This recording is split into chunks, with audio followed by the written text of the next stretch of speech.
everybody, good to be here. I hope you can hear me okay. I didn't put my earbuds in. So I'm Karen Murphy. I am here to offer you some really nutshell tips to support your parenting for heading towards emotional intelligence for everybody in the family. And I got a handful of good questions to respond to, and what my intention is going to be is not necessarily to respond to each question one by one in this format. I would love to do that in another time, but to give you a whole response that ideally will be useful to everyone. And I just want to thank all of those who responded to me with your questions and sharing the places that are really challenging in your parenting, because it takes a lot of vulnerability to say those things out loud or share those with someone that's, and maybe even especially if you don't know me very well. And I just really want to recognize that and honor you for that and acknowledge your courage. and I also want to really honor you with a really useful response. So I hope this is something that you can take and put into practice the next time you get triggered or get into one of those challenging moments with your kid. All right, so feel free to let me know you're here if you're listening, and give me a wave or a hello. And but I'm just going to dive into these 3 steps to take next time you're in a challenging moment with your child. So first of all, I want to also say that parenting is a huge job. It's a really big job emotionally, energetically, mentally, physically, all across the board. It's a big job. And exactly for those reasons, it's also one of those huge opportunities for self-actualization. Our children, when we get into these really challenging dynamics with them, they really tend to stir up our stuff, right? Our demons come up. And, all the stuff from our childhood comes up in our parenting. And so just to acknowledge that right away, this is part of the intent of the parent-child relationship. It's to really call us to become aware of some of those places where we still need to parent ourselves from the past. So if that's happening for you, then that's a good sign. That means that it's working, that this experiment that we're in with our families is actually doing its job.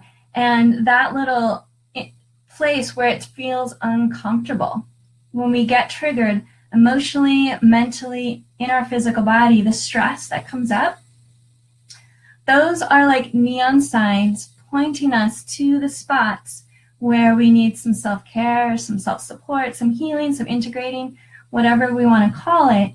Those are the places in need of ourselves for some support.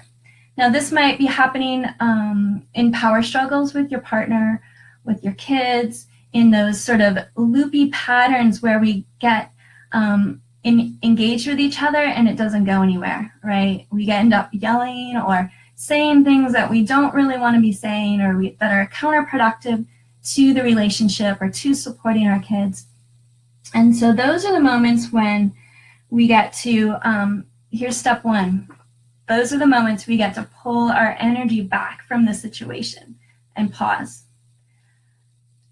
And there's all kinds of times that might be hard to do or challenging to do, especially if we have young children and they don't give us that time to pause. But more often than not, we do have an opportunity to take even a moment to pause and step out of that situation long enough to take an assessment of what's going on within here. As our culture tells us that whenever we feel uncomfortable or we feel that triggered response, our culture tells us that it has to do with something out there, right? Like, it's because of something over there that's making me feel this in here. Well, that's actually not the case. That's a misconception. And what's really going on is that there's some unbalanced pocket of energy inside of my system. And it's calling that situation to show up in my reality to remind me that I have this place inside me in need of support. Okay, so sometimes that might be a world situation. It might be something that's happening, in the government or in your workplace, or as we're talking about specifically right here with your child. So, because otherwise, those things would be happening, but we wouldn't have this emotional charge about it, right? It would just be information. So here's what we do when that's the case, is that we pull our energy back from whatever is out there. We say, thank you for the message, got it. We take the message and we go in. And we scan our system. And for most of us, that might start up here, because our culture really conditions us to engage the world first from up here. Nothing wrong with that, but it often, overwhelms us, because this is more work than our brains are meant to do most of the time. So we assess, what are the thoughts going through my head? What are the stories that I'm telling myself? What's the narrative that's happening up here? That's giving what's the meaning that I'm taking and making up here from what's going on out there? So that might be meaning about your child. It might be, the thought that my child is failing right now, or my child is really struggling, or my child is never going to make it in life, or my child hates me. Those just might be some of the random things that might be floating in your head. Or it might be messages about you. I'm really messing this up. I'm a terrible mom. I could be doing so much better. Why am I doing so bad? All of those self-negative, defeating commentary. So we tell ourselves a lot of stories, but they're often, especially if there is an emotional charge underneath the thought process, then those thought forms likely do not have a basis in reality. That they are just stories, right? And so getting awareness of that, sort of a witnessing self-awareness of like, oh wow, my thoughts are really turning negative. I'm really being down on myself right here. Or, gosh, I have some really negative beliefs about my child right now. So we just take the data and then we drop into the heart. Step 2. So then we feel, right? Because if we are thinking all that stuff and we're obviously triggered, there's a lot of emotion moving through our system. So let's get an assessment of that. How am I feeling right now? Okay, so the feelings are kind of like sensations in the body. And then there's emotions. Emotions you could think of as our thoughts plus the sensations turn in equal emotions. So if I'm feeling, heightened, tense, and tight in my body, and I have these negative thoughts moving around, then there's likely creating negative emotions such as frustration, anger, sadness, grief, discouragement, sorrow, all kinds of emotions that are of these lower frequencies. And even as I talk about it right now, I can feel my body responding. Like I feel kind of deflated, like weighted down. This is heavy frequency energy.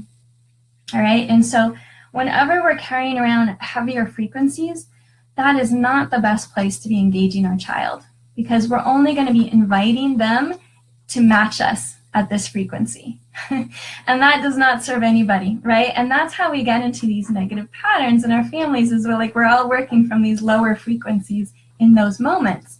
And we're kind of all contagious to each other's stuff. So that's why the pulling back and assessing is so useful. And so once you've assessed the thoughts, the feelings and emotions, then we can bring in some energy shifting tools. And you probably have some self-care tools. A couple that I'm going to offer you right here, right now, that are really useful and quick are to slow and deepen your breath. Our breath is like a superpower in our systems. And very few of us activate the superpower, but it's something you can turn to in an instant, even if you only have 1 minute. It's something that you can do. So here's a good tip, is to slow your breath to 1 inhale for 4 seconds. So let's try it. Inhale for 4. And then hold it for 2 or 3. And then exhale for longer. So let's try and exhale for 6. Inhale for 4. Hold for 3. And then exhale for 6. So that's something you can practice on yourself. Inhale 4, hold for 3, exhale 6. So what the shorter inhale with the longer exhale tells your body to relax the stress response. kind of puts a brake on the stress response in your physiology and helps you kind of calm down that physical response to stress, which is basically our body not feeling safe, our body getting ready to fight or flee. And, the more we can step back from that response in these situations where we're just in an engagement with someone in our family, the better we are going to be able to manage that in the future. And the more healthy we'll be. Because that stress response is really hard on our system if we're experiencing it many times a day or a week. It's hard on our digestion, it's hard on our immune system, it's hard on our whole system gets worn down when we cycle through all those physical and stress response chemicals through our system. All right, so super beneficial to be able to have your go-to tools to do that. Another one is I want to teach you a pressure point, an acupressure point, and it's right below the collarbone, so you can feel your bone and then go down about an inch, and this is a good place to tap gently. You can do it with your fist, you can get your fingers like this, you can get your hand flat like this, and yes, you can just tap. This is especially good for times when you feel grief or sadness rising up. And just kind of slow and deepen the breath as you tap. So what we're doing as we are tapping is that we're activating our meridian energy system, and we're allowing the energy of the emotions. You can think of emotions as energy in motion, energy seeking a way out, and we can do it gently by moving it through the meridian system. By activating this acupressure point, we're actually shifting the energy of our system by doing this. And so that's so much better than attempting to exit the energy by projecting it onto someone else. Again, that's the lessons of our culture. It teaches us that that person is the cause of this, and so I should just project it back to them.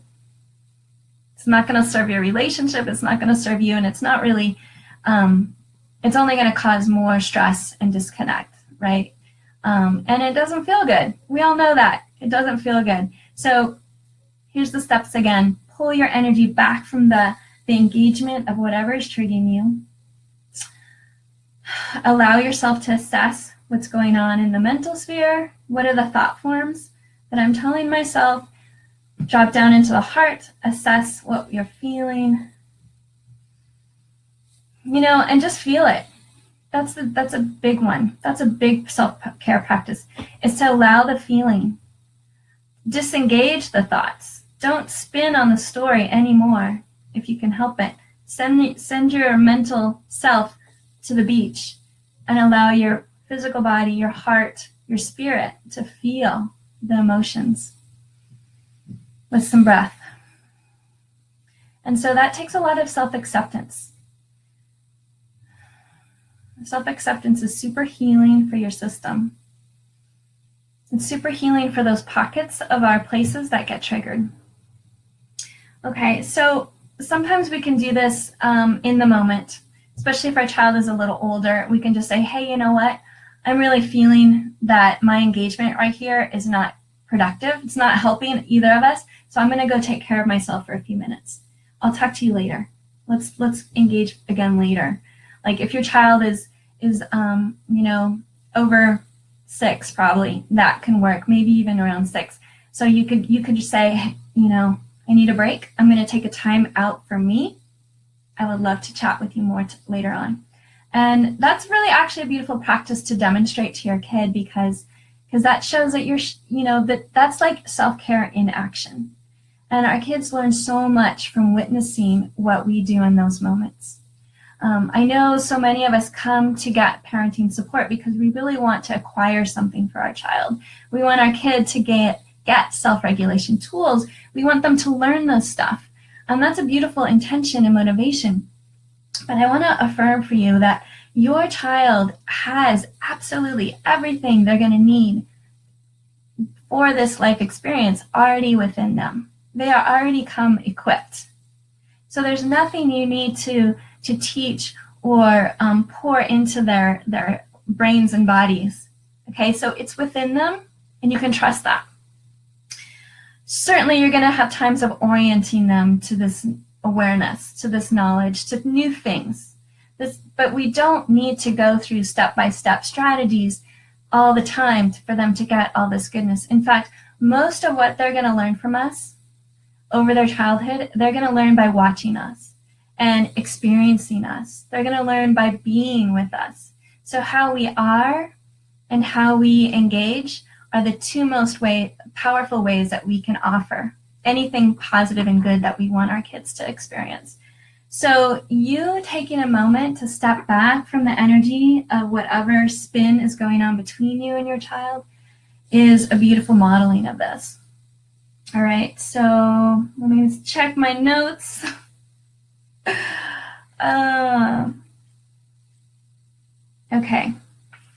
I think I covered it. I wanted to make sure to keep some notes so that I just said everything that was really rising in my heart as I listened to your question, watch your questions. Okay, I guess there's one more thing. So I've mentioned different frequencies of energy related to different emotions. So every emotion and every thought form has a frequency of energy. And again, like the lower frequencies, I'm not going to call them negative because those are teachers for us. So I don't consider them negative, but we do need to take the lessons. We do need to do that pause and really take the lessons home into here. Okay, but then those other frequencies, the higher frequencies, and it's really not higher or lower, it's just different layers. But those lighter frequencies, they feel so much better in our system, right? And they really support us to engage in so much healthier ways. So, but those are the ones we are going for most of the time. But I want to say that the denser frequencies of stress and the lighter frequencies of, like, say, joy and peace and, happy, full-on happiness, there's quite a stretch between those. So don't expect to shift from stress to joy instantly. There's some spiraling layers of frequency to go through before you get up to the joy more sustainably. Really what we want to try and get to most of all before we re-engage with our child is neutrality. We want to move back from the stress, whatever those lower frequency energies and emotions are, and get to a place of neutrality where we don't have an emotional charge around whatever is coming up, around whatever behavior or emotion is rising up in my child. I just want to take that as data. No emotional charge. That's neutrality. It's just information. And it is going to be really useful information. I don't want to imply that whatever is coming up with my child isn't significant. Just because, the first part of this whole message was to take the messages and apply it to you. It doesn't mean that that information from our child is not significant and is not information I really want to know so that I can support them better. It is.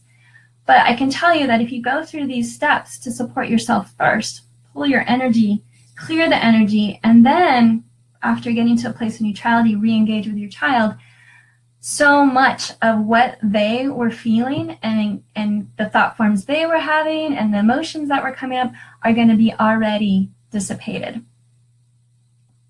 This is the beauty of relationship, right? We do this for us and we impact the people around us. Hey, Kristen. Hey, it's so good to see you here. Thanks for popping in. Oh, yeah, you're such an awesome mama to you girls. But you know what? We're going to be parenting them for a long time to come. But it's true. These issues really come up, especially when our kids are little, because they are so in that emotional world, and they know how to live their emotions on their sleeve. They're not suppressing emotions. It's just like what they feel is out there. So that's the beauty of that stage, because they're going to give us the opportunity to do this work for ourselves and with them often. So, you younger parents with younger kids, so many of us who have passed through those stages, we just send you so much love and support. And the world of parenting can feel very judgmental. So I just want to affirm for you that, taking good care of yourself is a huge piece of being able to show up with full presence and attention for your kids. So if you make that a priority, you're like already on a great path. So I'm just going to check my notes one more time. Oh, so the next step, the final step really of this talk, as far as how to respond in moments of getting triggered. So I'm just going to recap it really quick. We're going to pull our energy out of the engagement, out of the power struggle. We're going to assess the thought forms, assess the emotions. We're going to go take care of ourselves to move that energy so that we can be in a place of more neutrality, and then we go back to re-engage with our child. And depending on how they are, maybe they've already just, the energy is gone. But the important thing is to engage with them focused on the relationship, not focused on the behavior, not focused on the emotions, not focused on the fact that they yelled at you, that they hate you, or slammed the door in your face, or lied to you about this or that, or whatever it is that originally triggered the situation. We're going to engage with them and assess, what is my level of connection with my child right now? And how can I improve the connection? What can I bring forward to reconnect us more? Because that's really what they need in that moment. Later you can talk about other issues that they might be dealing with that need support.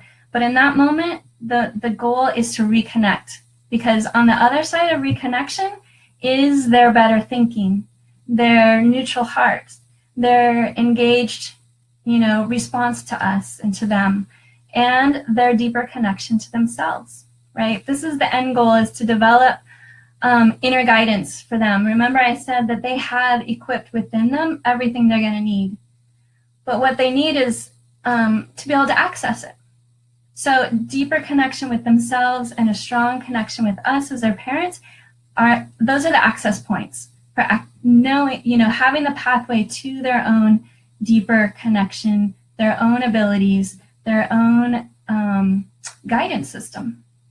So, all right, that's what I've got for you today. Thank you so much for catching this live or catching this later. I'm definitely going to be posting it so it's easy for you to find.